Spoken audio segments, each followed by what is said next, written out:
El profesor de la Facultad de Arquitectura, John Ferney Arango Flores, ofreció como parte de un ciclo de conferencias del grupo de MAT la charla Espacios desde Objetos, una reflexión sobre la relación entre el espacio, sus objetos o mobiliarios y quienes lo habitan. Espacios desde objetos es una reflexión que gira en torno a la relación que hay entre el mobiliario, el espacio y los habitantes del espacio, ¿cierto? Siempre hay como un interés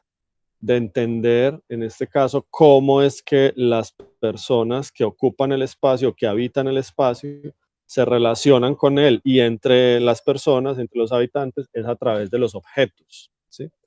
Entonces hay un interés muy fuerte desde el libro El mueble como estructurador del espacio en la vivienda moderna, que fue publicado por la universidad y que correspondió a la tesis de maestría, en entender esa relación entre el mueble y el espacio, ¿cierto? En esta reflexión de espacios desde objetos, eh, me interesé en cómo esa relación ocurre en dos contextos particulares. Primero, un contexto internacional o mundial, llamémoslo así, en donde a través de la historia de la arquitectura, del diseño, del arte, se ha dado esta relación, ¿cierto? Desde el siglo XVIII, XIX, hasta la contemporaneidad, ¿cierto? La conferencia está dividida como en tres secciones, cada sección corresponde a una época distinta, en donde hago una especie de comparación entre cómo el mobiliario definía el espacio en la arquitectura del siglo XIX, XVIII, XIX. Luego se compara con el siglo XX en la arquitectura llamada moderna. Y finalmente un capítulo pequeño para la contemporaneidad, en donde ya hay unas nuevas formas de relaciones y unas nuevas maneras de entender esas relaciones a través de los objetos. La segunda parte de la conferencia tiene que ver con una comparación parecida, pero en Colombia. Es decir, cómo a través del tiempo y de la historia hemos definido el espacio a través de los objetos, ¿cierto? Ahí hay una reflexión interesante en donde aparecen objetos que son únicos de nuestro contexto, no solo colombianos, sino latinoamericanos, como por ejemplo las hamacas, y cómo esos objetos definen unas actividades dentro del espacio particulares y las han definido desde la época, pues incluso antes de la conquista. Igualmente, pues todas las inclusiones de objetos que han ido ocurriendo durante la historia. Y se hace una referencia a cómo estos espacios en Colombia tienen una evolución y una diferenciación entre lo que ocurría antes del siglo XX, durante el siglo XX y ahora en el siglo XXI, y eso cómo está ocurriendo, obviamente con una reflexión necesaria y final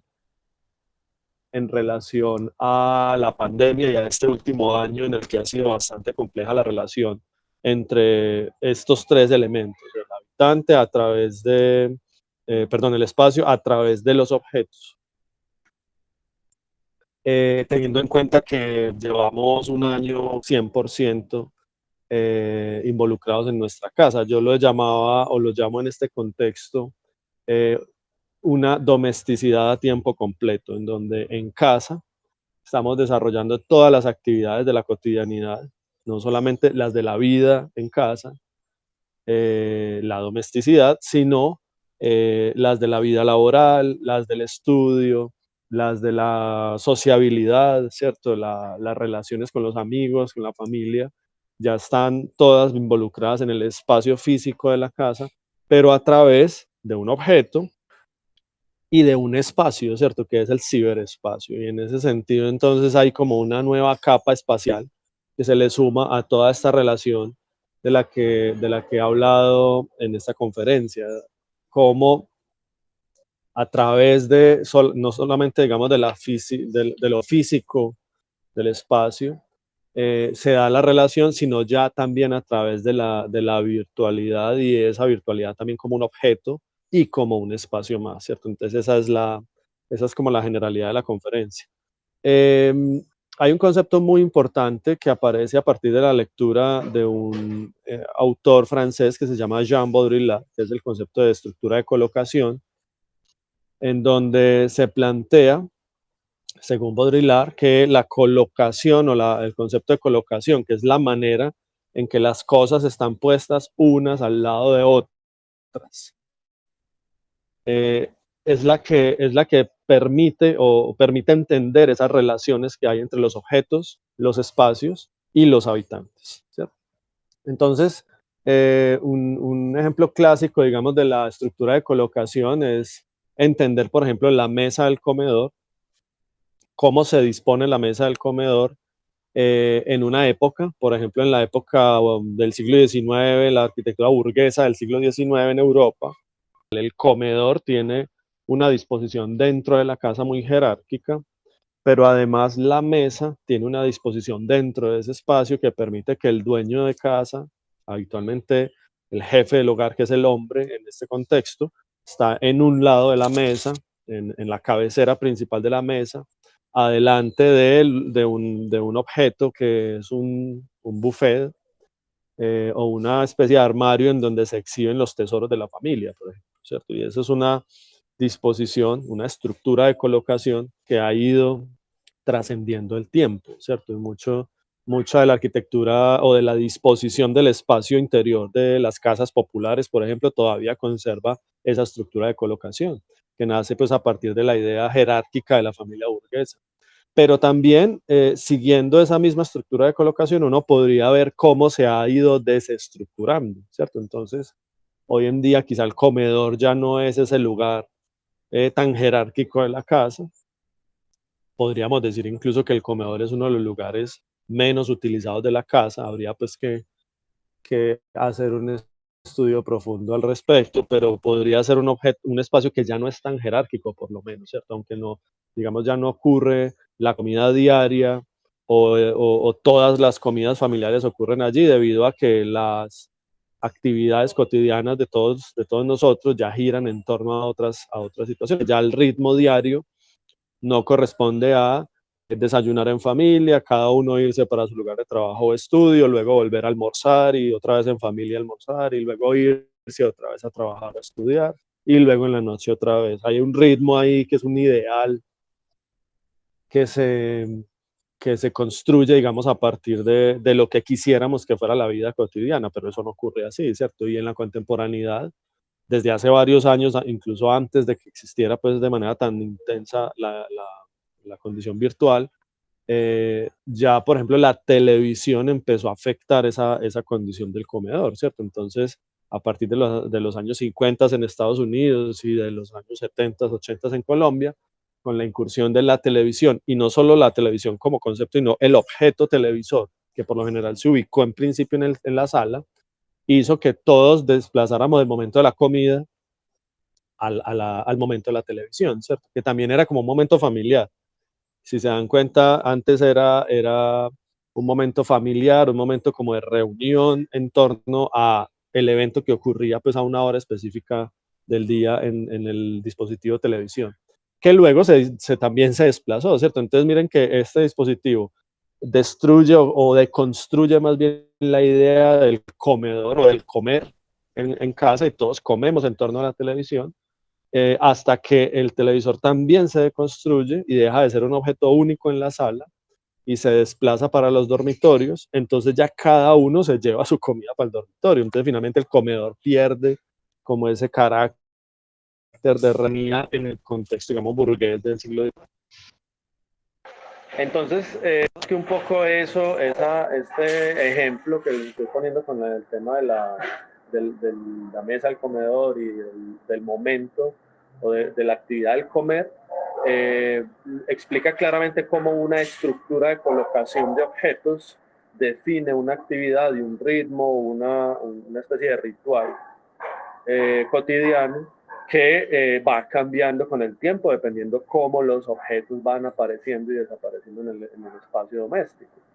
Es muy importante para entender este concepto o digamos, esta reflexión que hago en torno a los espacios mediados por objetos, entender esas actividades cotidianas, ¿cierto? La manera en que nosotros como sujetos habitamos el espacio diariamente. Es muy distinta a la forma en que nosotros en Antioquia, por ejemplo, comemos o dormimos o planteamos pues como las actividades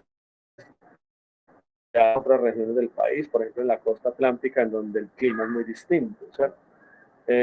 O incluso en la selva amazónica, en donde el clima no solamente es muy distinto, sino que también el paisaje y la manera en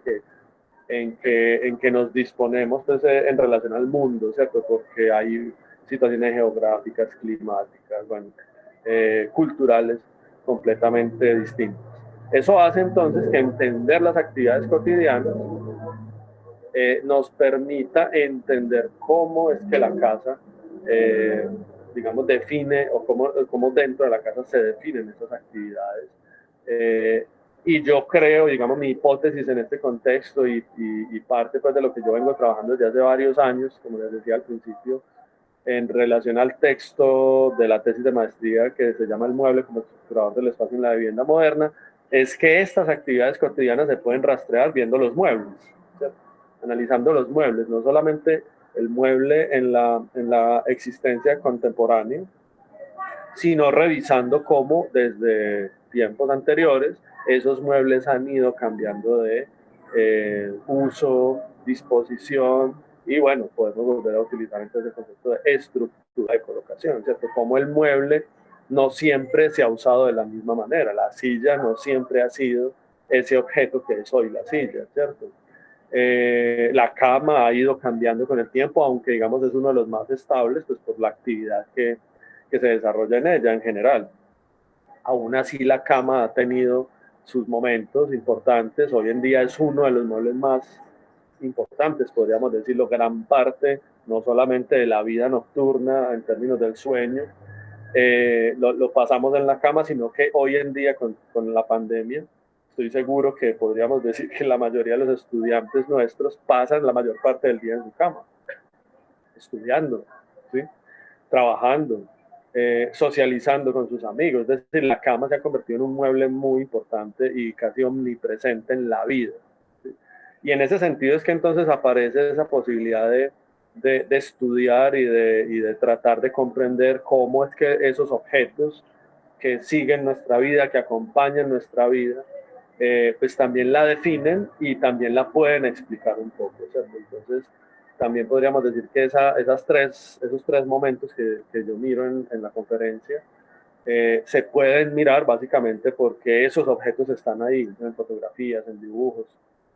en crónicas, que los describen y los disponen, digamos, en un espacio particular, relacionados entre sí, definiendo una estructura de colocación particular en una época del tiempo.